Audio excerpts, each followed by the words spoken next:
En este episodio vas a descubrir cómo un juego tan simple como Pong abrió la puerta a una industria multimillonaria. ¿Por qué la cultura de empresa puede hacerte invencible o destruirte desde adentro? ¿Cómo nació el primer gran Crash Gamer de 1983? ¿Y por qué un videojuego de E.T. se volvió el villano perfecto de una tragedia que ya venía cocinándose? Y al final te cuento la historia del desierto. ¡Hola, hola, tribu nostálgica! Bienvenidos a Retromanía, el lugar donde tus recuerdos se vuelven video. Si aún no te has suscrito, hazlo ahora mismo, dale clic al botón de suscribirte y activa la campanita para que no te pierdas ninguno de nuestros viajes nostálgicos. ¿Listos para el viaje? Hoy vamos a hablar de una marca que fue sinónimo de videojuegos cuando todavía le decías maquinita a cualquier consola. Una empresa que prácticamente inventó el gaming moderno. Se metió a tu sala, dominó el mercado y luego se cayó de una forma tan legendaria que terminó en una leyenda urbana real. Cartuchos enterrados en un desierto. ¿Sí? Así de fuerte. Hoy, el auge de Atari y el primer gran colapso gamer. Esta es la historia.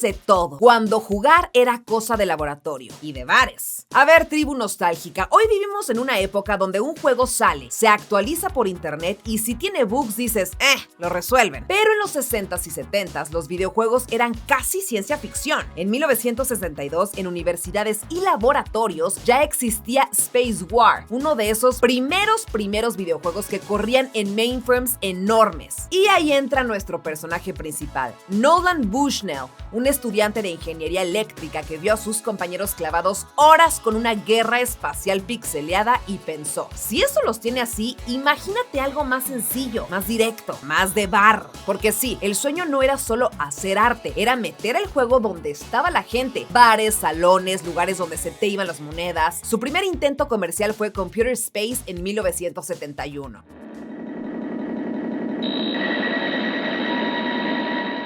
Y aunque hoy suena histórico, en ese momento fue un fracaso. Era demasiado complejo. Pero ese golpe le enseñó una regla de oro del entretenimiento. Si el usuario no entiende en 5 segundos, se va. Y con esa lección en 1972 fundó la empresa con su socio Ted Dabney. Y ahí empezó el mito. Pong, la maquinita que se tragó el mundo a monedas. Si hay un sonido que huele a nostalgia, ese es pi, de una pelota rebotando en pantalla.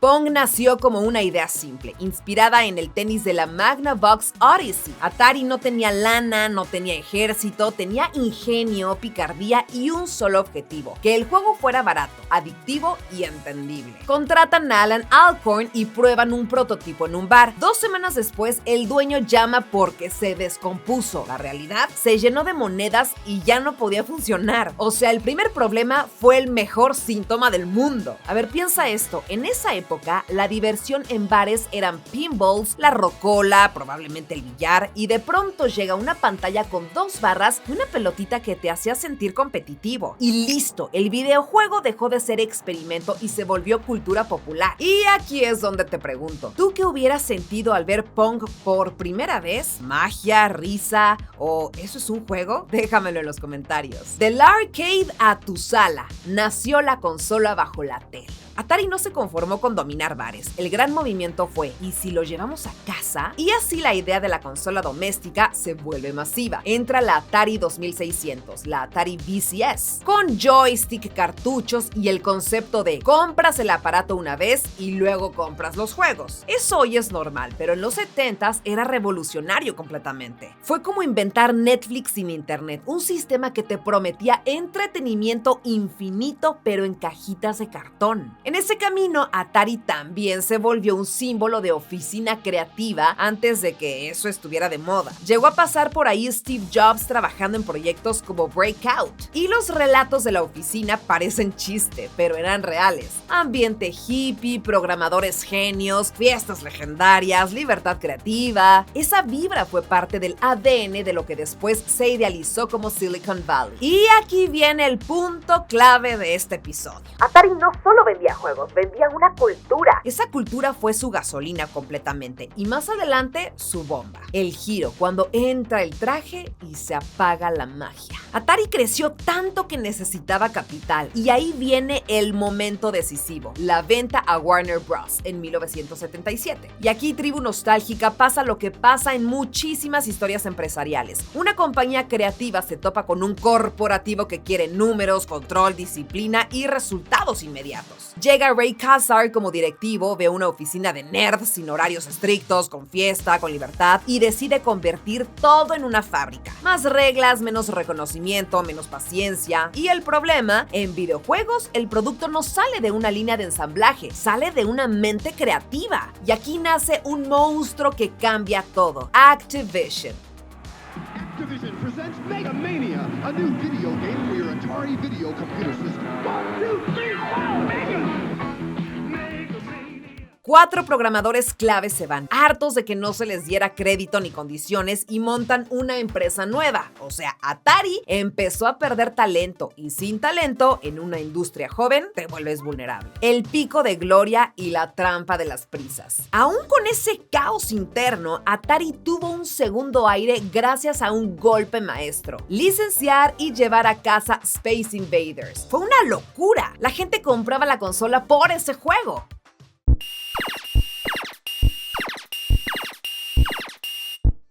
Y luego vino el símbolo total de los arcades, Pac-Man.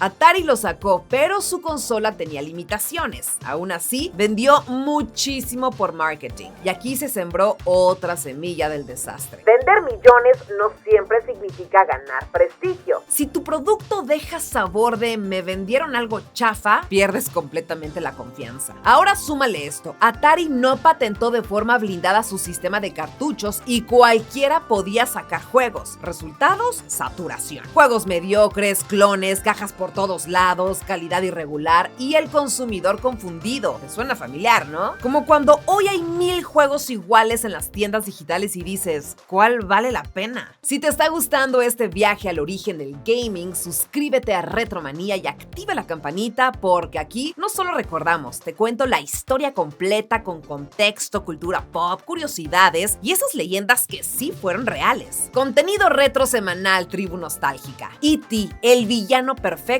de un crimen colectivo. Y entonces llegamos al capítulo más famoso, el juego de E.T., The Extraterrestrial, convertido en cartucho.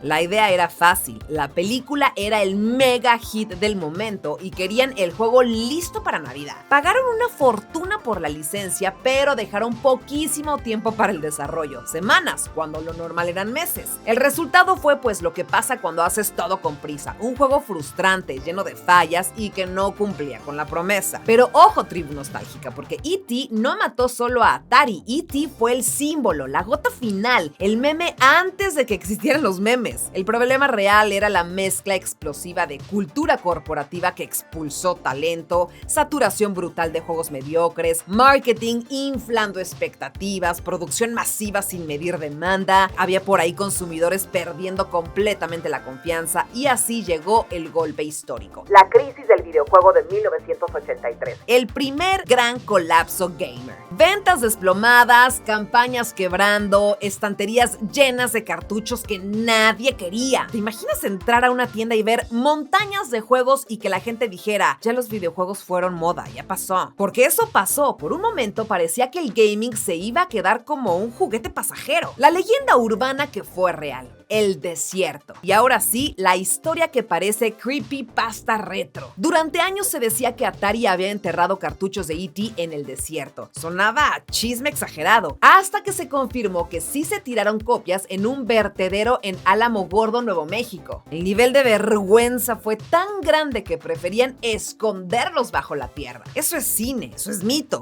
eso es cultura pop. Y por cierto, qué fuerte que Atari aparece como ecodistópico en referencias modernas, como cuando la marca se usa para representar un futuro que se oxidó, un gigante caído, como un recuerdo luminoso de lo que pudo ser. Y hoy hoy, ¿qué? El legado que no muere. Aunque Atari nunca volvió a ser el rey absoluto como en su época dorada, su legado sigue vivo. En recopilaciones de clásicos, en merch, nostalgia, moda retro gamer, en la estética de arcades que vuelve cada cierto tiempo y en la idea de que los videojuegos son cultura. Y aquí metemos el toque retromanía de vida real. ¿Qué comías tú jugando? Porque yo me imagino perfecto el combo. Refrescos, papitas, pizza de viernes, las luces de la tele y el joystick sudado. Y en estética, playeras con logos ochenteros, chamarras bomber, tenis blancos y esa vibra de futuro que hoy se siente retro. Atari también nos dejó una lección que aplica a todo. La cultura de empresa lo es absolutamente todo. Puedes tener el mejor producto, pero si pierdes a la gente que lo hace posible, si presionas por dinero rápido, si destruyes la creatividad, te caes. Y te dejo una pregunta final. ¿Tú crees que el colapso de 1983 era inevitable o tú crees que se pudo evitar si hubieran cuidado más la calidad y a todos sus programadores? Quiero leerte en los comentarios porque aquí la nostalgia se platica.